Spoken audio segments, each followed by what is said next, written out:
جو اس کا اپنا ماضی ہے، 10 سوالوں میں اس کی ٹانگیں کانپنی شروع ہو جائیں گی. ایک اور بات بتائیے کہ اگر مثال کے طور پہ وہ اپنی کوئی ویڈیو سٹیٹمنٹ بھیج دیتے ہیں یا وہ اسکائپ کے ذریعے، جس طرح نارملی ہوتا بھی ہے کورٹ آف لاز کے اندر اس طرح بھی ہوا کہ ویڈیو سٹیٹمنٹس دے دی ہیں، ویڈیو کانفرنس کے ذریعے بھی ہوگا، اگر اس طرح ہو جاتا تو پھر اسکائپ اور ویڈیو کانفرنسنگ کا ماننا دونوں پارٹیز کے لیے ضروری ہے. اچھا آپ نہیں مانتے اگر آپ ہوتے تو؟ بالکل نہ مانتا، میں کیوں. وہ وہاں بیٹھ کے، وہ پناہ گاہ میں بیٹھ کے جھوٹ بولتے، اس کو تو جھوٹ بولنا آسان ہے. ٹھیک ہے. عدالت میں پیش ہو کے سچ بولنا لازم ہوگا نا. ٹھیک ہے. تو عدالت میں سچ بلوانا ہے، جھوٹ کی معاونت نہیں کرنی. ٹھیک ہے. وہ دونوں فریق جب تک نہیں مانتے، یہ اسکائپ وغیرہ ٹیکنالوجی ایک قسم کی کورٹ کی مدد ہے. کورٹ کی مدد ہے، ایک انسٹرومنٹ ہے اور کورٹ کی مدد کے لیے. پر کورٹ کی مدد کس کام کے لیے؟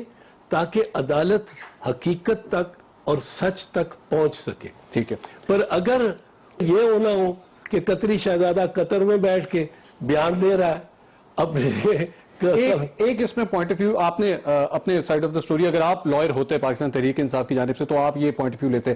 اسی حوالے سے کل جیو ٹیلی ویژن کے اوپر بابر ستار صاحب، وہ بھی ایک لائر ہیں، اور ان سے بھی کچھ اس طرح سوال کیا گیا تھا جو میں نے آپ سے کیا تھا. انہوں نے کچھ پوائنٹس دیے ہیں، میں چاہوں گا آپ سنیے وہ پوائنٹس اور پھر بتائیے گا کہ وہ کہاں پہ غلط کرے. ناظرین سنیے گا ذرا.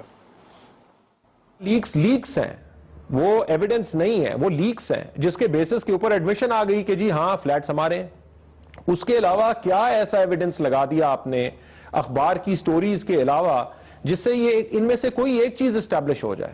اب جو دوسری سائیڈ نے ایویڈنس دیا ہے وہ بڑا کلیئر سا ایویڈنس ہے، آپ اسے مانے نہ مانے اس سٹوری کو. لیکن اب بات کیا ہے کہ جس فیملی نے یا جو اونرز تھے ان فلیٹس کے، وہ یہ کہہ رہے ہیں کہ 2006 میں ہم نے بیچے، لینے والے یہ کہہ رہے ہیں ہم نے 2006 میں لیے. آپ کہتے ہیں کہ ٹرسٹی نہیں ہے، بینیفیشل اونر ہے مریم نواز شریف.